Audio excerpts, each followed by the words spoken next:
To go overseas, America one day, obviously, as a stallion. Well, that's the goal, obviously. He still races in that 7 million rand sales race in March the 16th. That will be most probably his last race here.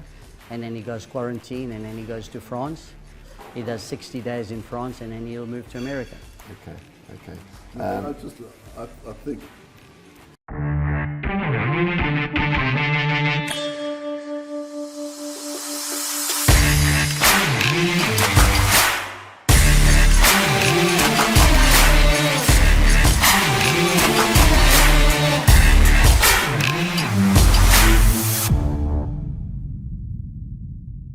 We all know that Hollywood Bets have got a facility up at Ashburton called Hollywood Bets Life After Racing. But please believe me, that's for life after racing. But there's tons and tons and tons of life before racing. And that's what we're going to talk about today. All the exciting developments around Hollywood racing, and just learn a bit more about this entire organization and touch on the new developments that have taken place within Hollywood racing. But before we introduce Anthony Delpech, who is our guest, it would be remiss if we didn't wish you a very happy birthday today. You must really fancy this podcast because you've come to work and be on the podcast on your 75th birthday. Yeah, well, I had to get out of the house somehow. How old today? 86. 68. Yeah. Well, happy birthday, and we wish you many, many more. And thank you very much. You didn't bake this cake, surely? Of course I did. You did? Okay, well, we won't eat it. I bought the eggs. Anyway. It did say 4 cups of water, not 4 cups of beer, you know that. Now, happy birthday to Andrew. But let's talk to Anthony Delpech and greet him. He's been on our podcast before, and it's always a joy to have him. Ant, how are you? I'm good, thank you. Lovely, fantastic. Let's talk about Anthony. Hollywood Syndicate has been Hollywood Syndicate nominee Anthony Delpech for a long time, but recently the name changed to Hollywood Racing. What is the reasoning for that? I'm not too sure 100% why Owen decided to change to Hollywood Racing, but the way I feel is because we've been called Hollywood Syndicate, I've had so many people phoning me, can we be part of the syndicate? Okay. And had hundreds of email, always people wanting to be part of the syndicate. Because if it does, it's Hollywood Syndicate sounds like, you can buy a share and get involved in it. Get involved, yeah. And I think that's maybe most probably why we had changed it to Hollywood Racing.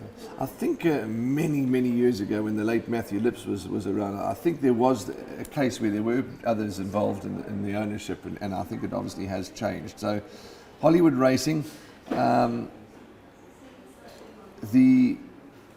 the name is obviously, it's catchy, it's good, and it's something that we're obviously going to all get used to because we've been saying Hollywood Syndicate for years and years, but Hollywood Racing is what it is, and you are the nominee. How's things going, Anthony, from your side of things? Everyone's told you that you're doing a wonderful job, which you certainly are. The statistics are there for all to see. You're still loving every second of it, obviously.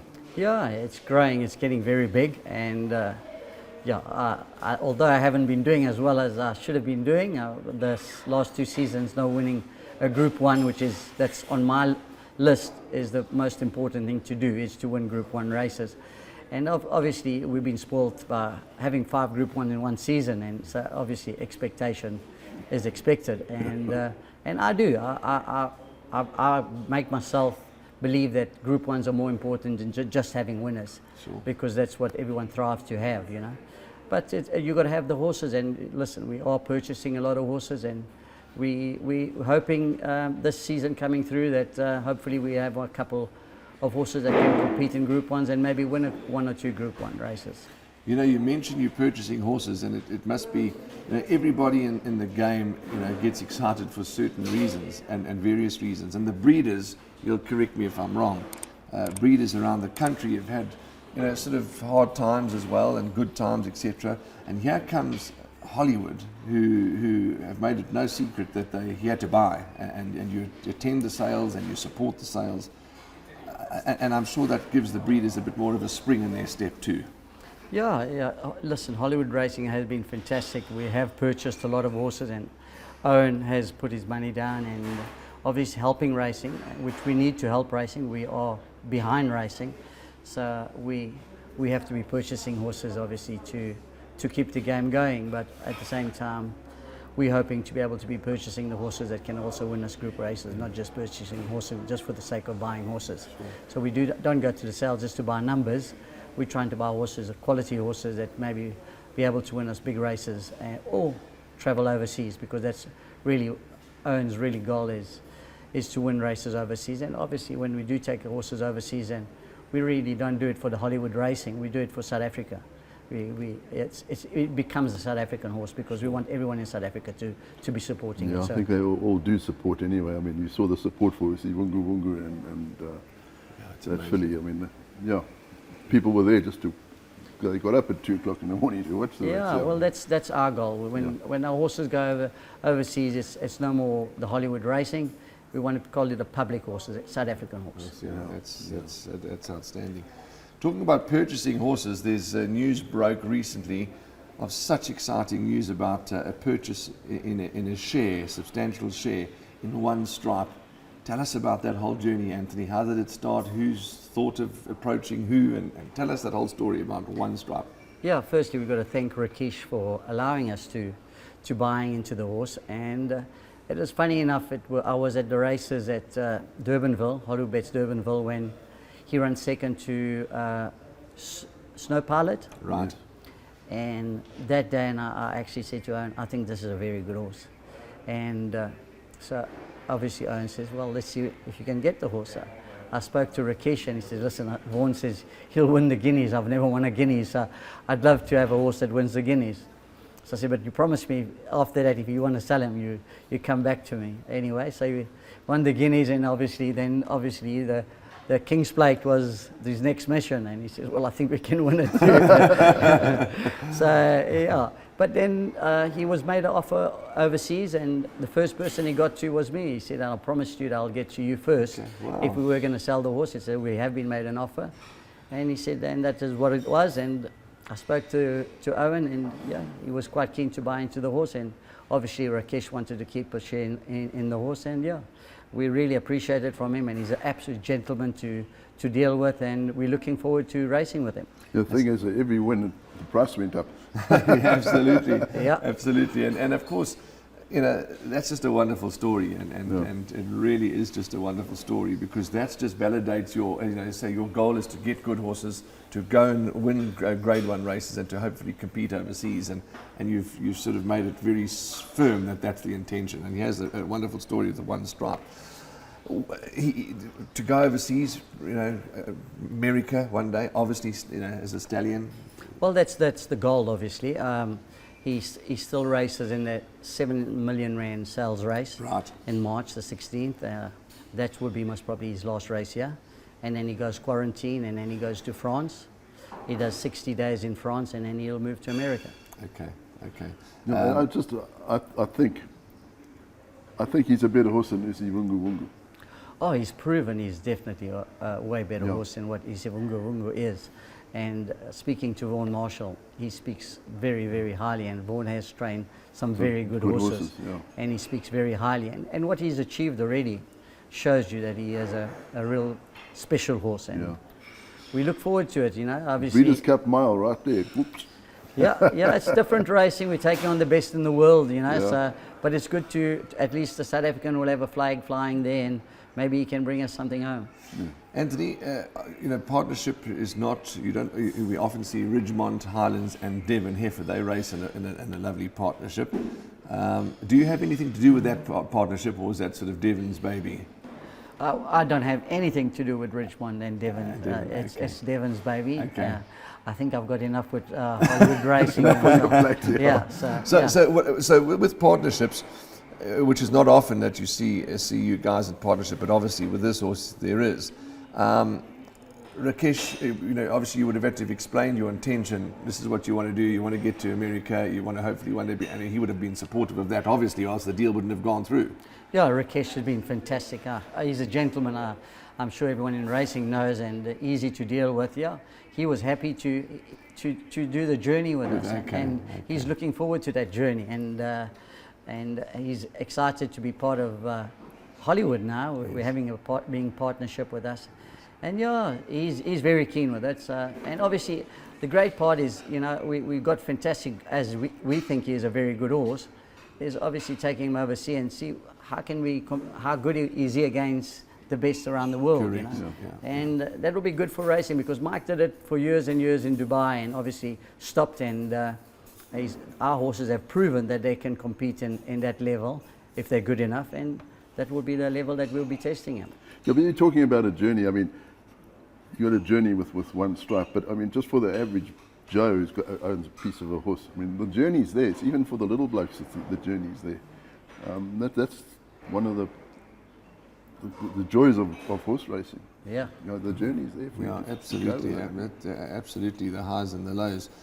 Graham Motion will train him, will he? Or has that not been finalised? Yeah, Graham Motion is going to train him. Okay, Yeah, okay. we got on very well with Graham, and he's a very softly spoken person, a gentleman, and yeah, we appreciated what he's done with our horse, Isivungu Vungu, and yeah, he's definitely going to go to him. He was down at the Laurent King's Plate, I think, or he was seen at the races recently, and it was lovely to have him on South African shores. Talking of South African shores, maybe a silly question, maybe it's not. Once he finishes his racing, I know we're looking deep into the future, but stallion, would he stand overseas, or would you have him come home to South Africa and be a stallion here in South Africa? Jeez, that's a bit Warren, that's something a that early. No, well, it's a valid question. that's something that we haven't spoken about at the Okay. moment. So obviously he has got a stallion pedigree, and Yes. but it's nothing spoken about. We're more worried about his racing career at the moment, and then obviously from then on, I'm not sure what the boss will do, but we haven't chatted about that. Okay, fantastic. World Sports Betting Met Day has just come and gone. Your thoughts on the day? You were present. There was the sales, the Cape Racing sale, summer yearling sale as well.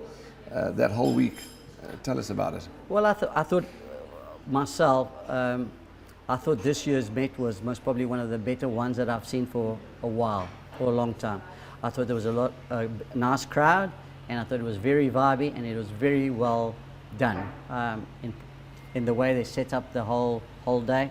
I thought it was a fantastic day. It was a disappointing day for me as a racing manager, only having 3 horses running and not competing in all the group races, and that's where I got to work to be able to get horses to be running there. So for me it was a bit of a boring day, because as a jockey you're riding, and as a racing manager you want to be seeing your horses racing. So it wasn't so much enjoyable. I didn't feel as good, but the day itself was a fantastic day.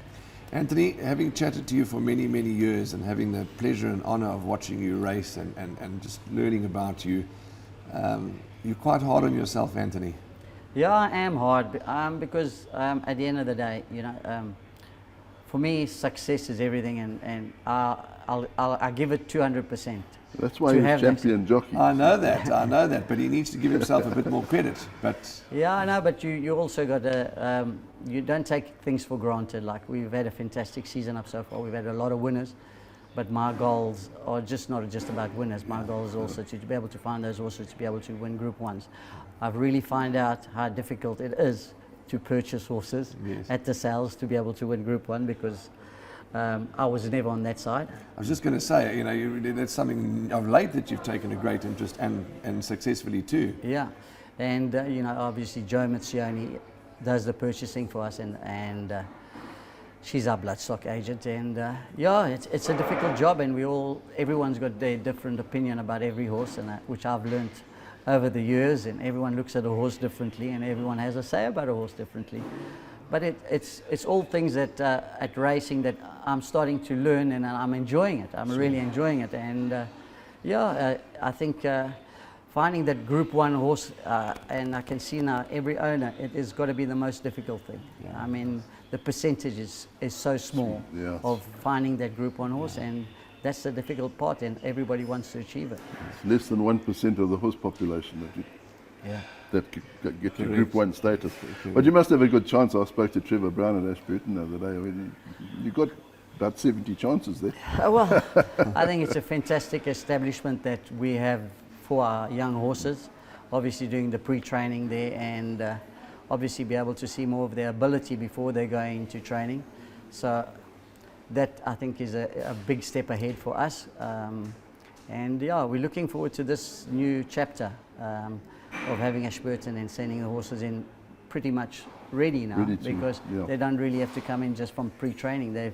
You've got a facility where you could be it's a race course, and it's a fantastic facility. And the stats will tell. At the end of the day, we're giving ourselves a chance, and in a couple of years' time, we'll look back and see if it's been successful. A lot of winners came out of Ashburton.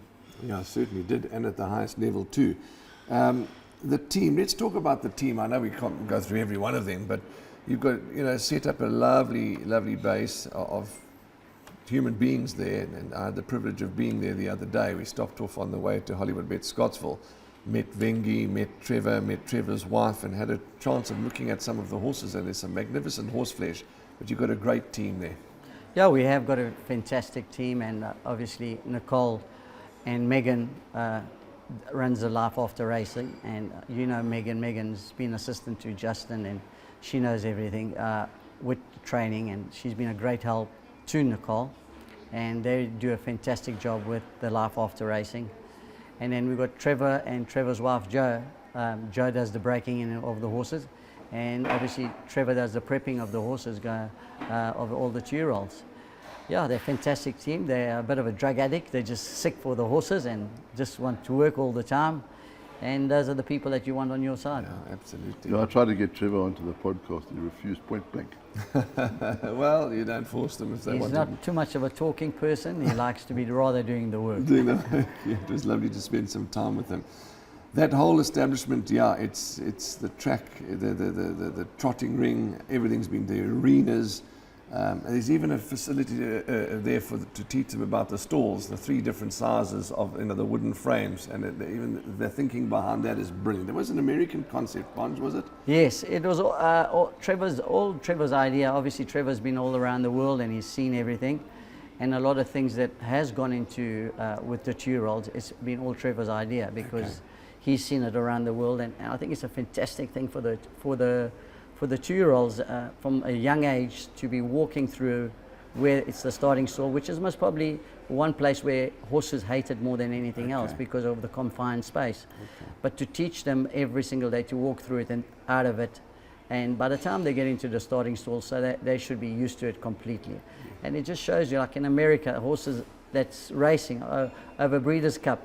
I mean, they were working in the morning and they were walking through the starting stalls on the week of the Breeders' Cup. I mean, that's the way, because the most important place where you lose your race is the starting stall. Yeah. And if you can't have that right in the beginning, then you're on the back foot. Yeah. And another person that I'd like to include is Vengi. Obviously, Vengi came from Mike de Kock, worked for Mike de Kock. Now he's working for us, and he's a real asset to us, and he's very big with helping Trevor with the 2-year-olds. And yeah, we've obviously got 2 barns with the 2-year-old. Vengi actually runs the one.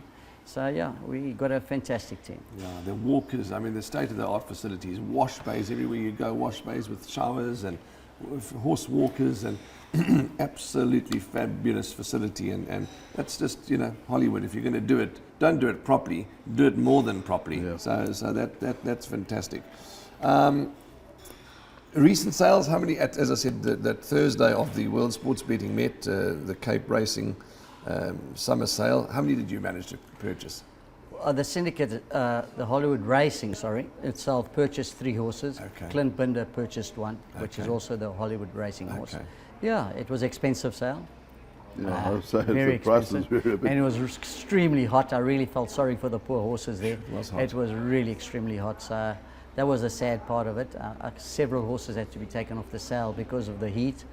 So yeah, but it was a great sale and an expensive sale. Talking of sales, New Zealand, tell us, there's a horse recently being purchased from New Zealand. How did that all come about? Warren, I don't really know too much about that, so I can't really talk about something I don't know. But Sure. yeah, I did see that we did purchase 6 horses in New Zealand, but I have no idea exactly what's happening with it. Okay, fantastic. Well, that's good news nevertheless. To know that Some good horses have come out of New Zealand. Absolutely.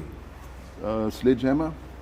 Well, in the olden days when I was Sun Len Monarch. Salzman retained jockey, 90% of our horses were New Zealand. Zealand, They used to bring a plane over with all New Zealand horses. Yeah. So yeah, they've done very, very well here. Yeah, If absolutely. any of them are as good as Sledgehammer, we're all right. No, I agree with you because, you know, Australian horses, our South African horses are good, we know that, but I mean, there's other places. New Zealand, you're quite right. I mean, a lot of New Zealand horses have been brought to South Africa and been hugely successful. Gray's Inn, didn't you run one Gray's Inn? Gray's Inn, yeah.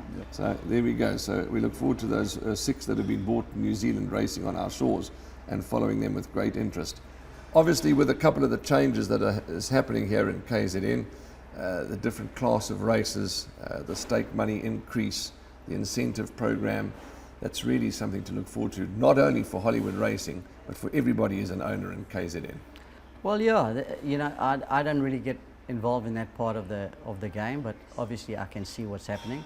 And yeah, I think at the end of the day, you know, it's going to help the trainers because it is tough out there, and I can see myself actually this morning walking around looking at all the horses. I remember when I was riding, every ring was full, and the numbers of horses have really dropped. I mean, you can see for yourself, and yeah, it's fantastic incentive, and obviously trying to get people to get more involved in racing and to be able to purchase more horses and try and maybe increase the numbers. That's the new system now, the class thing.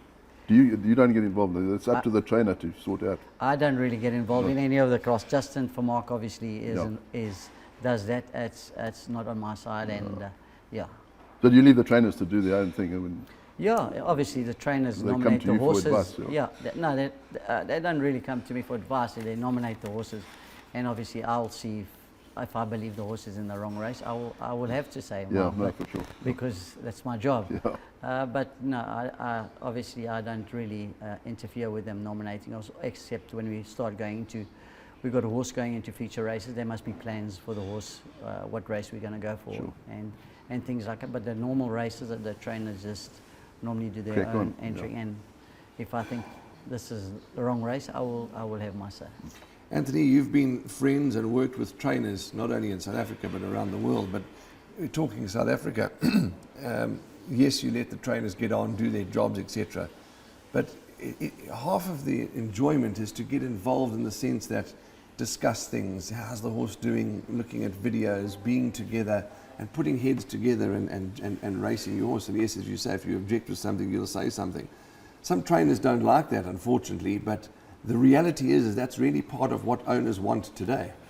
Yeah, you know, I think where I must probably, maybe I'm wrong, I think where Owen maybe picked me is because I understand racing. I've been in the game for so long. Yes. And I understand the trainer's side of it. Sure. For being in it for so long. And yeah, I think you can't talk rubbish to me, from jockeys to trainers, because I understand the game. So in that part, that division, I don't tolerate that, and if I do see it, and straight away make sure that it is sorted out. Yeah, and we've had jockeys that come back and tell me their bit, and I've said to them, shake your head, do you yeah. think I've never ridden a race?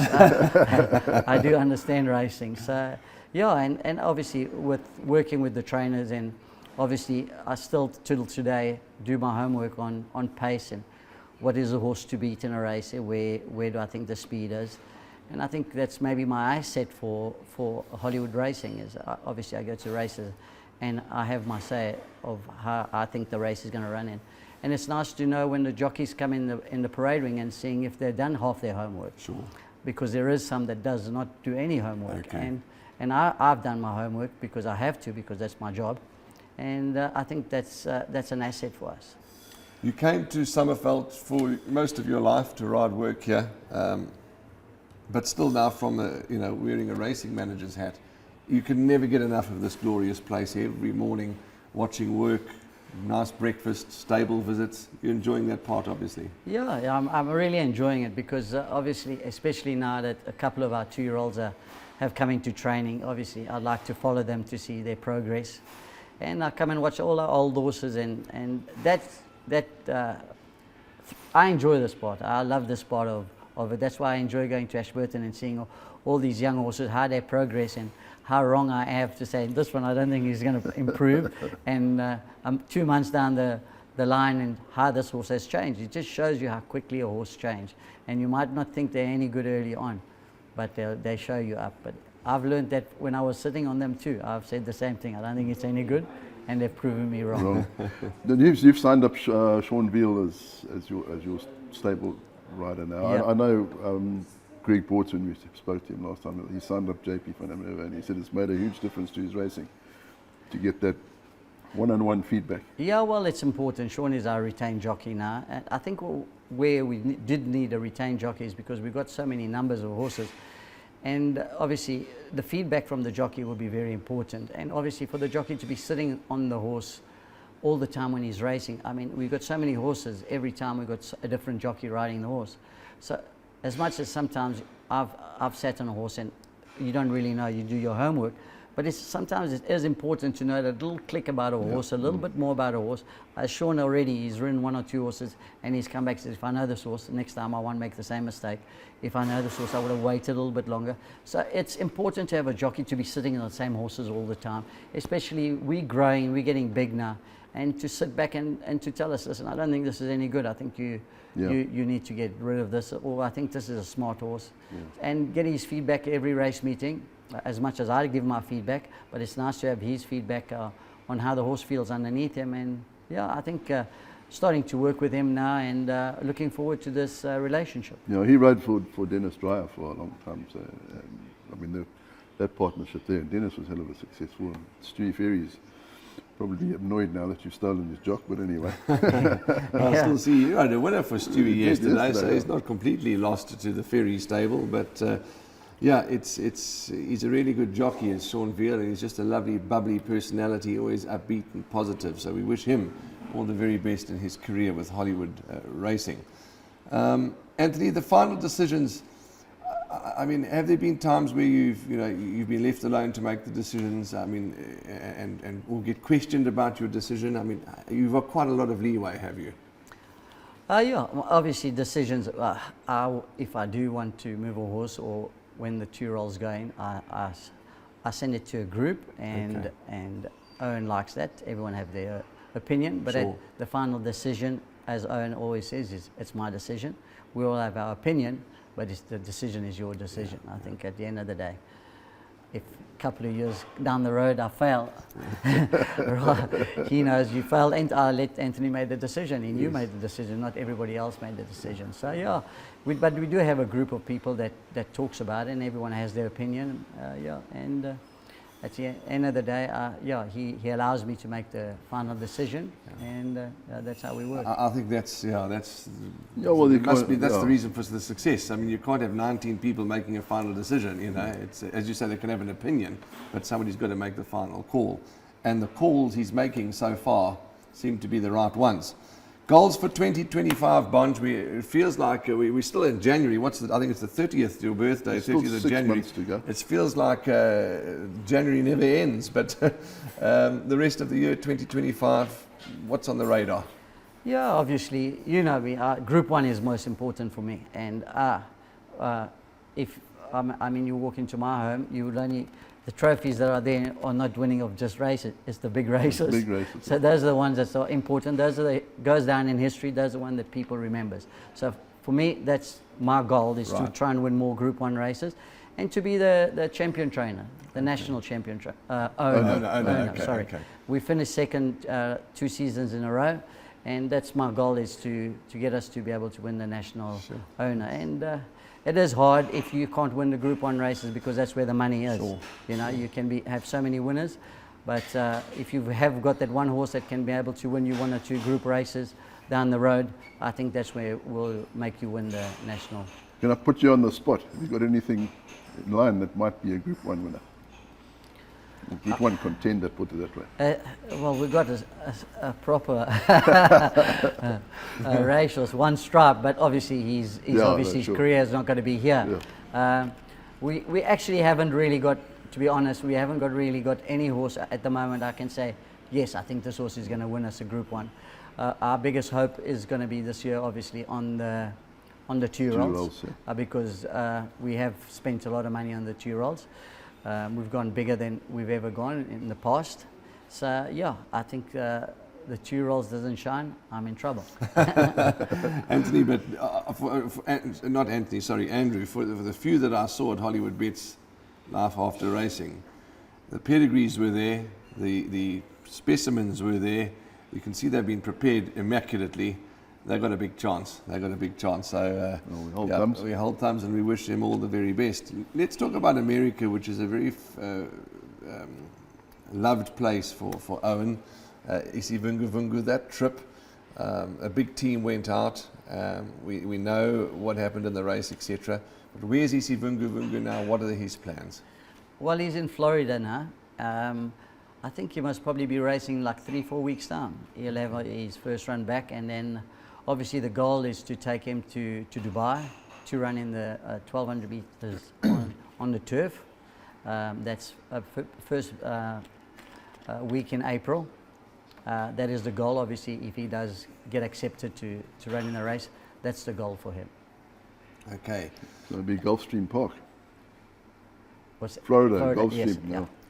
Anthony, we talk about the team, you know, for me that's too much of a loosely used word, team, because it's more than team, it's family, it's a unity, it's everything. And we mentioned, you know, yourself, Owen, Devon, etc. But there's others to the team. There's you know, Suren, Leslie, Basil, and the list goes on and on and on. What does it mean to all of them, Anthony, especially Owen? Why is he doing this? I mean, what does it mean to him? Well, obviously, Owen has got the passion for racing, and he's also his passion is for success. He's Yes. a man, that's why his business is so successful. So he wants success in racing, and obviously trying to build a team around him that can be able to make him have that success. And the fantastic thing is all his friends around him absolutely got the passion for racing and absolutely loving everything that Owen is doing for racing.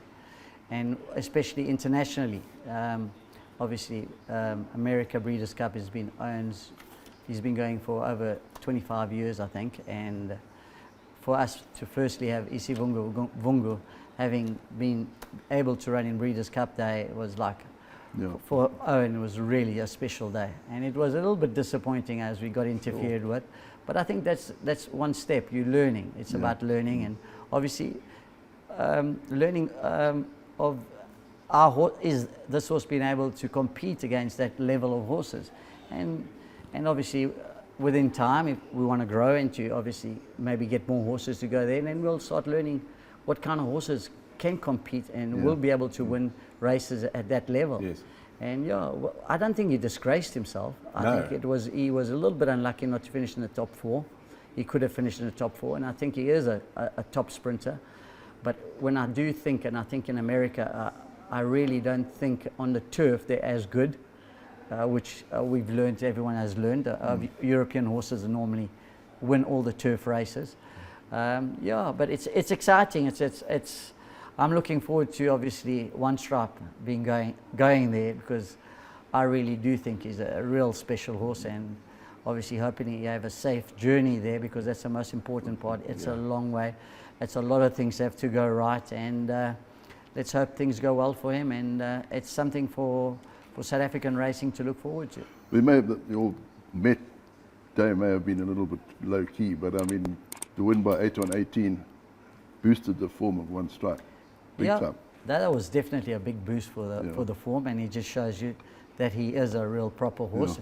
And my Vaughan Marshall speaks really highly of him, and I think what he's achieved already has shown. I don't think he has to prove anything. He has shown that he is a real deal. And actually, me as a jockey watching his Guineas and the Met, I actually don't think both races went well for him. I don't think things mapped out for him in the race.